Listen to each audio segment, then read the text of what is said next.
Boa noite, segunda-feira, 20 de abril de 2026. O Povo News, segunda edição, está no ar, como sempre, com muita informação, muita análise, muita opinião, sempre para você, para te dar o melhor da nossa informação. Estamos ao vivo pela TV O Povo, canal 48.1, na região metropolitana de Fortaleza, e pela Extrema Oriental TV da Paraíba, canal 213 na Parabólica Digital.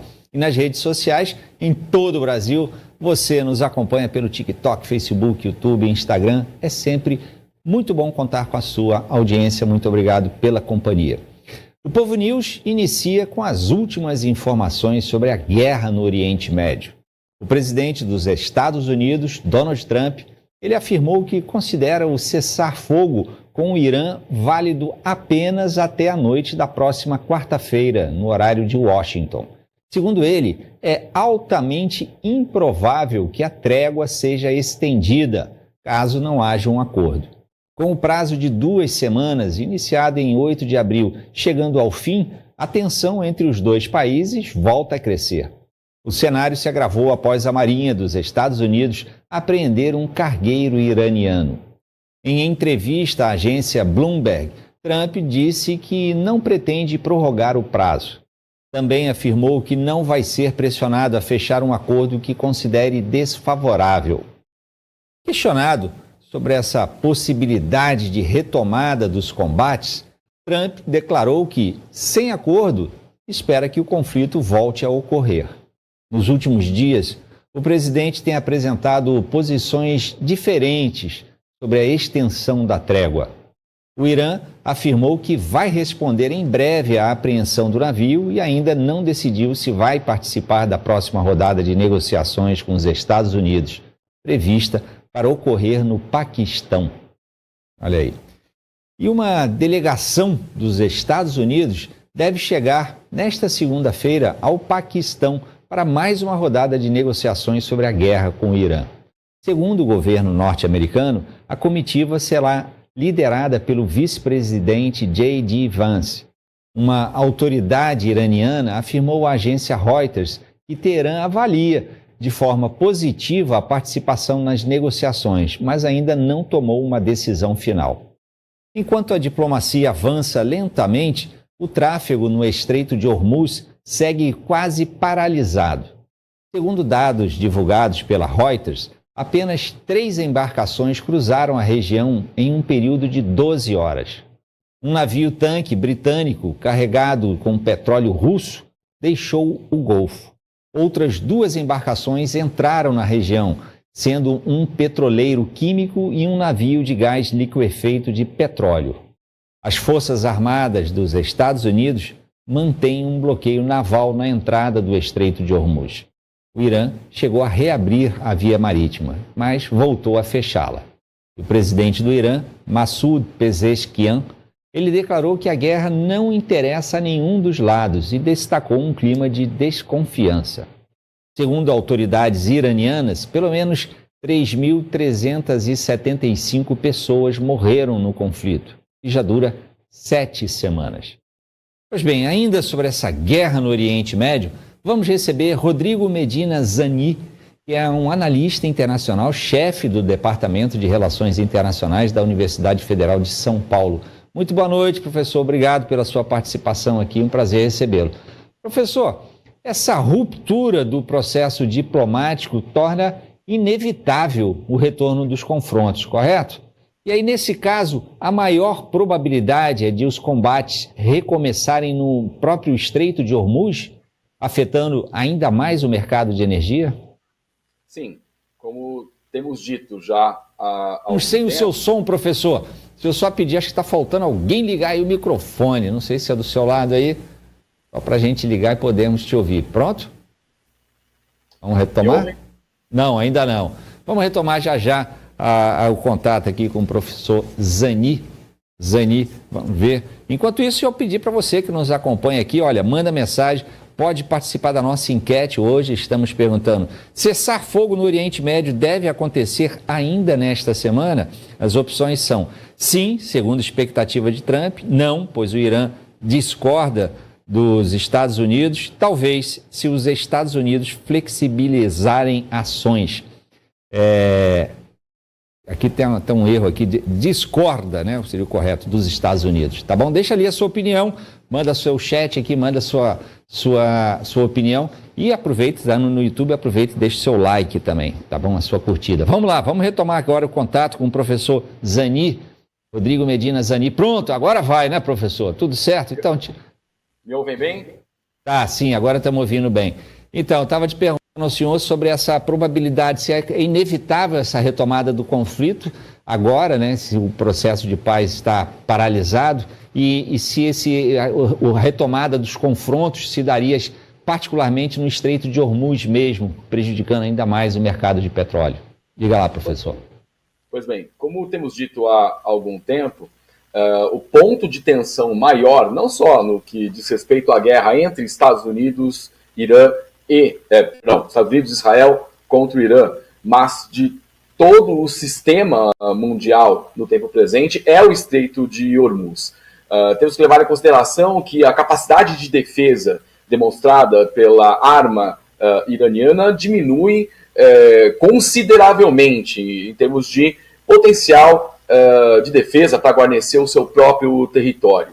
Mas o grande trunfo iraniano não está em seu território propriamente, mas exatamente no Estreito de Hormuz, que funciona na prática como uma espécie de navalha na jugular do Ocidente, né, feito refém, muito sabiamente, diga-se de passagem, nas estratégias iranianas, porque consegue estrangular o comércio internacional de petróleo e as projeções não são nada muito boas. Se estamos assistindo preocupadamente o petróleo a mais de $100, o barril tipo Brent, já há projeções que dizem respeito ao potencial de chegar de 150 até $200 em muito pouco tempo, não é? O frete marítimo já tem o seu seguro acrescido em 400% desde o início do conflito e mais concentradamente os bloqueios reincidentes no Estreito de Hormuz. Vale lembrar, 20% do petróleo mundial por ali passa e 80% do petróleo consumido pelo gigante chinês, o que eleva ainda mais as tensões entre as duas grandes potências, podendo convergir para uma batalha de Hormuz. Nós não estamos distantes desse cenário. A ver, porque temos ainda uma janela diplomática aberta, mas não parece haver disposição, sobretudo da parte norte-americana, para negociar suas próprias vantagens. E do lado iraniano é como eu disse, com uma navalha, né, na jugular do Ocidente, proclamando irrevogável o controle da Guarda Revolucionária sobre o Estreito de Hormuz e a necessidade de pagamento de uma taxa da parte dos petroleiros que ali passarem, não nos parece que as negociações avançarão. Né? É preciso que esforços nesse sentido sejam muito mais eficientes. Vale lembrar que para os Estados Unidos, apesar do discurso de Donald Trump, não é, como se tanto fizesse seguir ou não na guerra, há um custo elevadíssimo para a manutenção de suas forças ali. Nós estamos falando aí de um país que contabiliza 39 trilhões de dólares em dívida pública, é a maior dívida pública nominal de todo o mundo, né? E no final desse ano fiscal pode chegar a 40 trilhões, segundo algumas projeções. Né? Então, o custo de uma guerra a $1 bilhão por dia é elevadíssimo para um Estado já combalido diante desse quadro de endividamento público endêmico. Não é? Está entre o 8º e 11º lugar, se comparada a dívida pública norte-americana com o seu produto interno bruto. Não é? Em primeiro lugar está o Japão. Não é? Então, é uma situação bastante delicada. Só para que você tenha ideia, né, aquele sistema Patriot, que é o mais importante sistema de defesa antimísseis norte-americano, custa 4 milhões o disparo. E se nós estamos falando em custo econômico, some-se a isso o custo político. Né? Eu sempre tenho dito, quando venho atender tão carinhosos convites para aqui estar, que estamos nos aproximando das eleições de meio de mandato. Logo adiante, em novembro, não é? A opinião pública norte-americana, por meio do seu eleitorado mediano, depositará nas urnas o seu certo desapreço em relação à deflagração e à manutenção dessa guerra. Né? Nós temos mais da metade da população norte-americana desaprovando, em torno de 54%, se eu não me engano, desaprovando a guerra. Não é? Apenas 1 entre 4 norte-americanos apoiou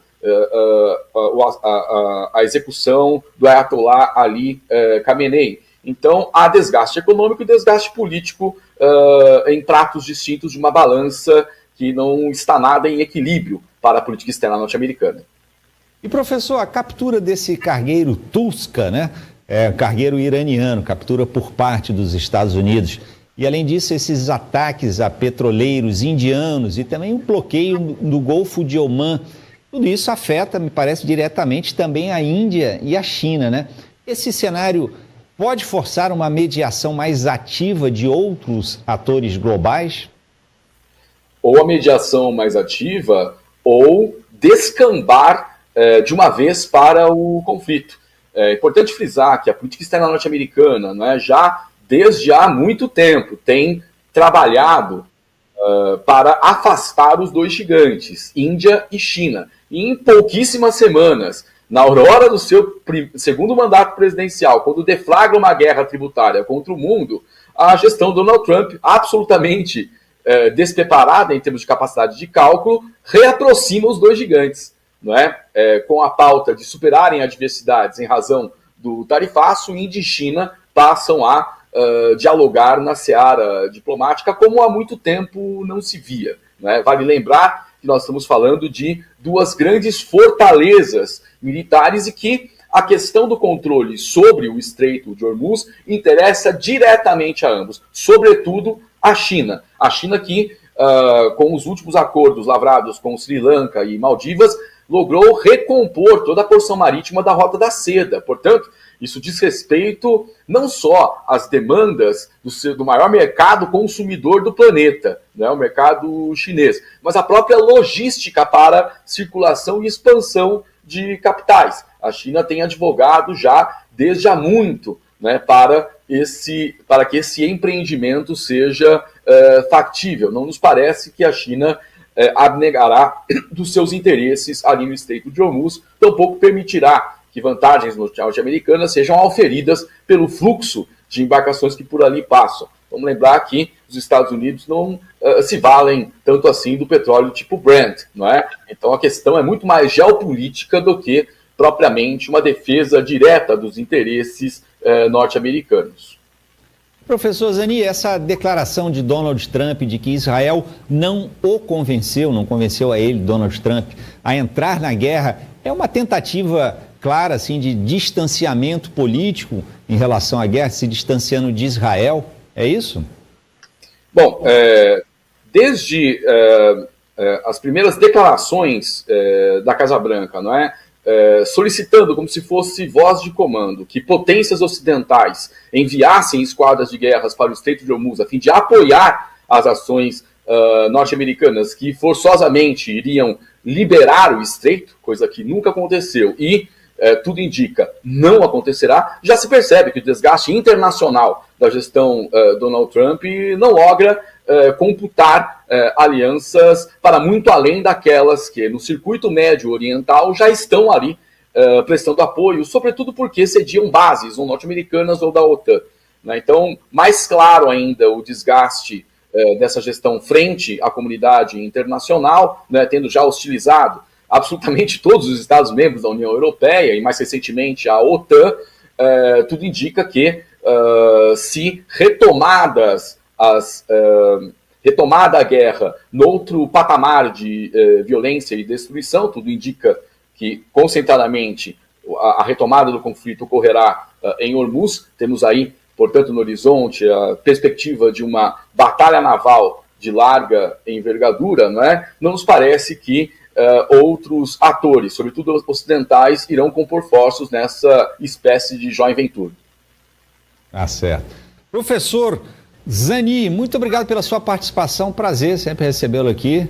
Muito obrigado, uma boa noite para o senhor, uma boa semana, bom feriado, né? Amanhã é feriado e até uma próxima oportunidade. Obrigado. Eu que agradeço, estou à disposição. Um grande abraço.